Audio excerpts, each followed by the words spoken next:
What's up guys, Shane here from Fugatech 3D Printing, and today I'm going to show you how I printed and finished this cool little chest here for your D&D stuff.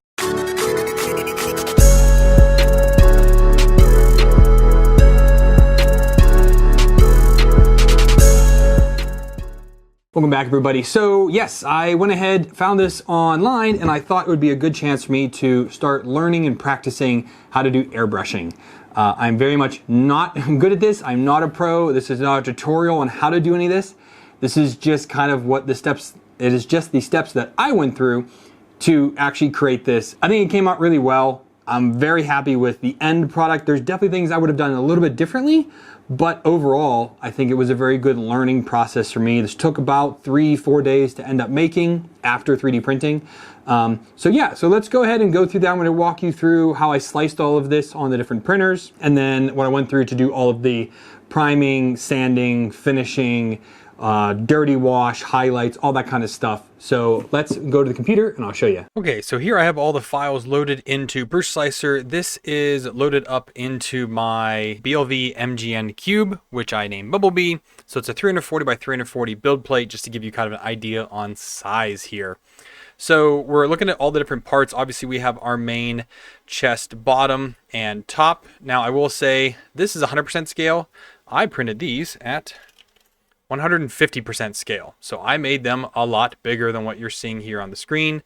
This is how big it was. So this and the top piece were printed separately on this printer actually, and came out just glorious. Now all the other smaller parts here I printed on a different printer just to have a smaller nozzle, because the BLV is using a 0.6 millimeter nozzle versus a normal 0.4. All right, now for the other parts, we have the side, what are they calling these? The rings that go on the side. You need 2 of those. You have the lock base here. You have 2 different locks here that you could print. So one has like this little like C, and one is more like just a P. And there are the corresponding keys for each one of those, as you can see there. So you want to pick which one of those key sets to use. You'll need 1 of the back of the keys. You'll need 2 pins. You'll need the cap. So this is the back plate that fits into right here on this line, kind of holds everything in there together. And you will need the latch right here. The latch goes into the bottom of this. Let's flip it over. And you can see it fits in right here. That's where that's going to go. And then you will need, that's it. So if you're going to scale this up, make sure you scale all those appropriately. And you can see I also have, there's a little chest that came here with it as well, which I did print. So I'm going to go ahead and hide everything. Okay, and then we're just going to auto arrange it to show me our one part. All right, so here we have just that one part. My settings for it were actually 3 perimeters with a low infill. I only did a 10% infill of adaptive cubic, because I wanted the walls to be strong and I wanted it to be lighter. So being the adaptive cubic down to only 10% infill really does that. And having, again, 3 walls at 0.6 millimeter nozzle, so they're 0.6 millimeters wide. So that's 1 point. So the walls are 1.8 millimeters, almost 2 millimeters wide, actually, which is great. I printed this at a 0.3 millimeter layer height. So I definitely was able to get a lot more plastic extruded. So you can see here's what all of the infill looks like. And on this printer, this took 6 hours and 45 minutes. Okay, so just switching over to my Prusa at a 0.2 millimeter layer height on speed settings, so it's going to go faster, PLA. This is going to take 18 hours and 12 minutes normally, or 16 hours 56 minutes on normal mode. Stealth mode is 18 hours, I'm sorry. It's going to take a long time. You get more details with this, but it takes 3 times as long with just a 0.1 millimeter layer height difference. So yes, does this fit on a normal printer? Absolutely, but you'll definitely need to change up your settings. There is a, so that's a point, so here's a draft one. Let's go to 10%. Let's slice that. Now this is 0.3 draft mode with the Mark 3S, so the might not be as good as quality, because it's going to go a lot faster at the 0.3 millimeter layer height. Whoops. No supports, please. Slice it again. No supports is needed with this model, which is great. So we're down to 16 hours. So we only saved 2 hours by going to 0.3 millimeter. You know, again, it takes so much more filament to do this. So yeah, if you've got a big nozzle, definitely can do it. But that's how I printed it. Now let's go over and start sanding and prepping it so that we can get this painted.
So I have parts painted now. So I didn't film any of this because I am not an airbrush expert. I am incredibly novice. So I figured I would just show you guys when I did the sanding. I primed everything with a airbrush primer, and then I just have the first go around on paint, or I guess like second now. So everything's mostly painted here. So I've got the main chest here, painted the inside brown with some of the leftover brown that I had in there. And then I have all of the sides kind of done, which are pretty cool. The lid looks really good, in my opinion, I think. I think it looks pretty good. I didn't do any weathering or anything on these yet. I'm gonna figure out what that looks like here in a minute. And then I have a few things here. So I've got the key that's gonna open it. This is the latch that goes down in. I did the side like handles in this. I had this, what is this? This was like a copper, pearlized copper. Looks very gold. I like it. And then here's the other one. And then these are the, I just printed the end of the hinge pegs because there's no reason to paint the whole thing. These just slide in here on the sides. There's two of those. And then this is the actual locking mechanism that all goes together like that. And then it gets pushed into the back there. So this is kind of just, I wanted to show everything here that I've currently painted and working on. Oh, and this is the back door that kind of holds this in. I thought making it gold, make it stand out, make it look kind of cool. Anyway, so this is kind of everything painted. I don't know how I'm going to do any of the dirtying or any type of that. I want to do some highlights, I think, to some of this. I have paint somewhere. Let me find it. Okay, so I have this gold and this silver paint I'm probably gonna treat it like Rub and Buff, which I thought I still had. I don't. This is kind of like Rub and Buff, just bigger quantities of it. I've never used them. I have them here, but we're probably gonna give one of these a try. Probably the silver onto the metal bits, I think, and kind of see how that goes. And then I'm gonna clear coat the whole thing. I have a matte clear coat, at least I think I do. I'm gonna clear coat the whole thing, kind of seal in the colors, and see how that goes. So I'll come back after I finish the rest of the painting and stuff. So let's talk real quick about my setup here. So years ago, when I was going to start airbrushing, I made this paint box here for me. So this is for airbrushing. I've got my airbrush here. It's like a super duper cheap one off Amazon. I'll link it below if you want to, but it's like $100 for the whole kit. Came with some paints and things like that, but I've bought other paints for it. Comes with a couple of the guns, you know, which work, and you can see here's my artwork of trying to get the tips to work properly.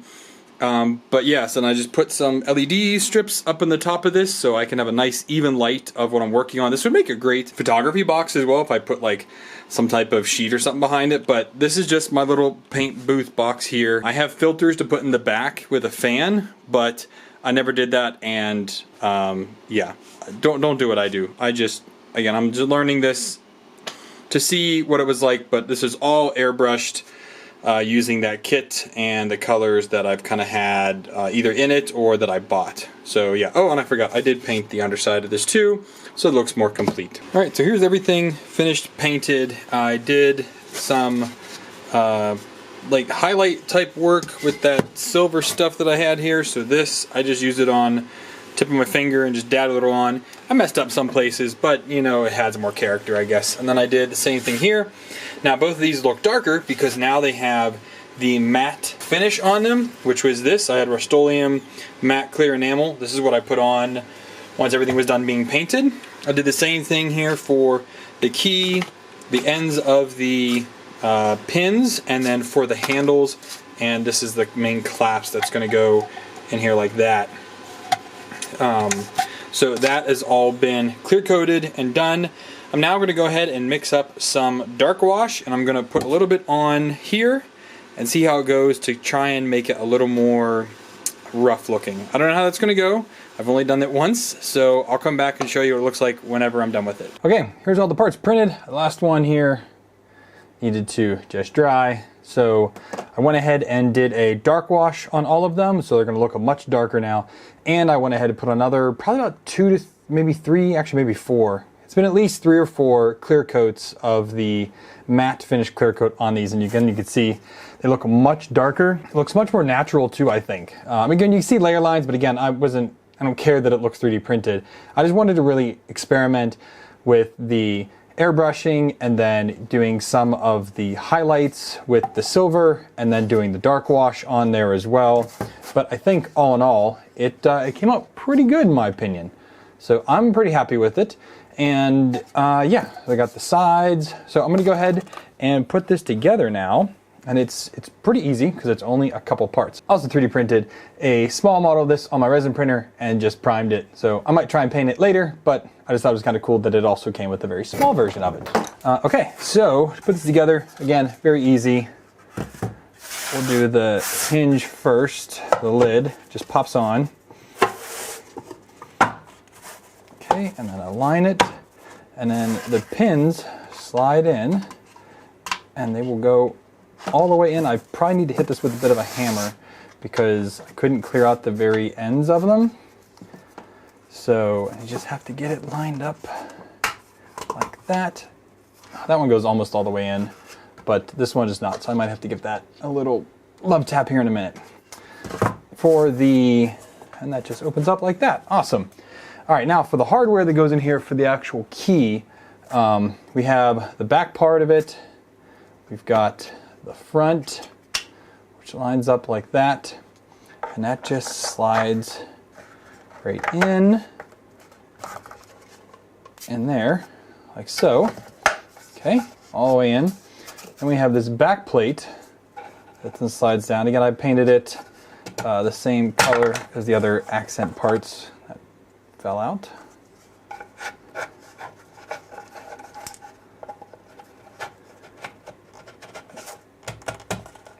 Okay, so that goes in there like that. I broke a corner off of it, oh well. Get the key lined up in there. There's cut the first line, that tumbler up, so then the key can fit in, and then it turns pretty nice and easily. And now for this guy, just confirm orientation. So that's in there and locked. I'm going to see if I can just push it down this way.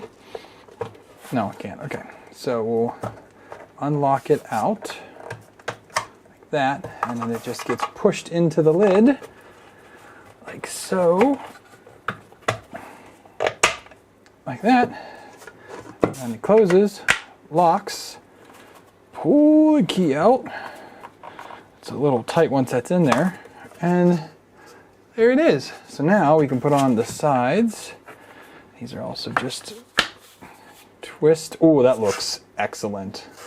I like the look of that. And the other one on. And there we have it. Key goes in, unlock, opens up, closes, locks, key comes out. All right, and that's it. So yeah, I think this came out really well. I'm very happy with it. And I definitely want to make another one because I'm probably giving this one to my brother, I think, when I go back on vacation.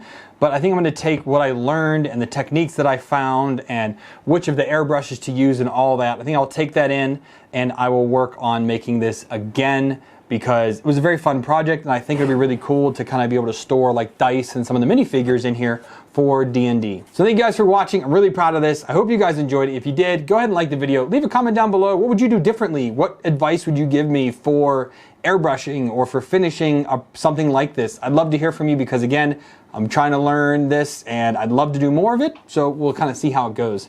If you guys want to support the channel, there's some links down below. Do send any donations or some affiliate links to use when you shop. None of that, the affiliate links don't cost anything, but donations do obviously. So yeah, if you want to do any of that, great, thank you for that. Otherwise, thank you just for watching. Appreciate you being here. Hope you have a good day. Happy printing, and I'll see you all next time.